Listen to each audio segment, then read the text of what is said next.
Hello, everyone. We are going to go ahead and jump into chapter 11 in Ellen Foster. I stayed off by myself and figured most everything out. I may not have the story exactly straight, but what I do not say or know to say is just not important enough anyway to change the main things that happened. Knowing or thinking I knew all she did helped me get along at her house. Now I know what they mean by stumbling around in the dark. When I found out her story, I figured I'd march myself right up to Hollywood and get a Sherlock Holmes job. It took some real figuring to piece it all together, and mainly I had to keep myself from adding more to the story than actually happened. And that comes from reading too many old stories. My mama's mama kept a tab on my daddy and me through Rudolph and Ellis. Then Ellis died. I do not know how he died, but I want to say murder. I know that is made up just because the story would go a lot smoother if he was murdered with a piano wire by my mama's mama, who had on a black hood. But all that counts is that he died, and Rudolph was left to keep up with how me and my daddy operated. He reported to mama's mama everything he heard the old men say about us while they chewed their cud at the store. He reported what the wives said about us while they squeezed their loaf bread or hung out the Monday wash. Yeah, old Ellen runs up and down the road with her little N friend, they might say. Yeah, old Ellen is always bothering so-and-so to give her a ride home from the grocery store. There ain't no telling what goes on in that house when the sun goes down, they must have said. And Rudolph would hear a day's worth and trot back to my mama's mama like a yard dog with a fresh sparrow dangling from his mouth. Then she would pat his head and hand him one envelope for us and one for him because he did such a good job. I could not swear all that is true because it sounds so extraordinary when I run it back through my head. But as odd as I think it sounds, I feel in my bones like I am on the right track. I do not know all about her going to the bank and getting the farm and how she got all the land from Rudolph, but all that counts, like I said before, is that she did it. And then you can move on to why she did it. It must have got her goat when old Ellen ran away from him. That was very good for me, but bad for him, because that is when she let go everything she had been holding back, just because she did not have it in her to starve a girl. The way she arranged it was she kept giving Rudolph the envelopes to drop in the mailbox, but she put less and less money in them each week. Only a little money each time, so all he could think to do with such a small amount was waste it fast. He could have ruined his own self in time, but she was tired of waiting for him to wither up. He would waste that little bit of money, so in the middle of the wasting, he might forget his life had always been bad and was getting worse all the time. I always figured that a little imagination to go along with the money would have stretched a dollar here and there, but he was fresh out of hope, as he liked to say about the wishing and spitting in your hands to see which one fills up first.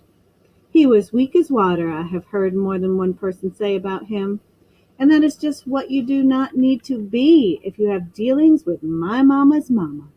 She would come rolling in a wave over you and leave you there on your behind, choking on the thing you had intended to say. And she could keep coming with her flood and stand laughing at you struggling the waves of your forgetting. That is how she confused my daddy. I maybe should be sad and pray over him when I picture him fighting long distance with her, but I blame him for making his own self weak enough to be beat to death by a little old lady no matter how mean she is. Men and daddies are not supposed to be like that, but if you pet and groom your strong heart long enough, you will turn it into a damn lapdog heart. But on the outside, you still try to show off how brave you are. All she had to do was wait for Rudolph to drag up his last bird, but it was a flag instead. God, if I ever told Julia all of this, she would say it blows my mind. Sorry about the dog. Which is exactly what happened to my daddy. He had a vein or a head fuse explode, so he died. It makes my own head hurt just to think about it. Her flu got worse when it got cold outside. She'd sweat and then yell at me because she was freezing to death, I had trouble keeping up with her changing so much. That syrup I had been feeding her ran out, and she swore the medicine had been making her sick all along. And you cannot reason with somebody like that. I just did the best I could with what I had to work with. I never let her get up and go to the toilet by herself. You let an old person do their business alone, and next thing you know, you have a broke hip on your hands. I never let her take a tub bath either. It is too easy to slip. I washed her off one limb at a time. Each day I could feel the meanness draining out of her body, but her mind was still wound up tight as a tick. She never complained about the care I gave her, just about my eyes. You got that bastard's eyes, she would say to me when I washed off her face, so I would shut them. I cannot help my eyes is what I wanted to say to her, but I just said to myself, I will look after this one good, and I will not let a soul push me around this time. But what if I let her die tonight? What would folks think about us here in this house together and her dead and me alive? Lord, it can happen because it has happened before. But she won't die while I'm in charge. I will let her sleep, but I'll wake her up if she starts to die. I hope she can give me some warning. This is what I should have done with the first one. Go ahead and stir yourself awake. I might have woke you by accident, but all the good sleeping I let you have should count for something. Go ahead and cough hard. You wake up now. I want to ask you a question. Like what? Well, I know why you hated my daddy, but what about me? Why can't you see I am not like him? All I know is when I look in your face, I see that bastard and everything he did to my girl. But I did not do anything, I say back to her, and wonder at the same time why I said that, because we all know it is not what I did to her, but what I did not do for her. And her gate is flung open, and there is nothing left but the hearing of all she has left to say to me. Why, you little bitch, you sat up in that house like the world owed you a living, in cahoots with your damn daddy.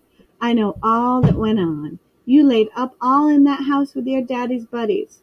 I'm surprised you don't have some little M-baby hanging off your titty. But you left before I could get the both of you at one pop. You and your daddy let her take them damn pills. I'm sorry, ad-libbing. Let her take them pills, or more than likely drove her to it. And then you left her to die. And then somebody comes to my house and tells me how they found you all laid up next to her like a little idiot. But hi-ho, I got you now. You might have run out before that bastard got what was coming to him, but I swear you will never stop paying for your part. All the people who said things about me were wrong, I told her. But it was no use. Just like when you are standing there with the smoking pistol you found beside the bleeding man and you try to tell the police you found him there and you have a good reputation and this is just a terrible accident.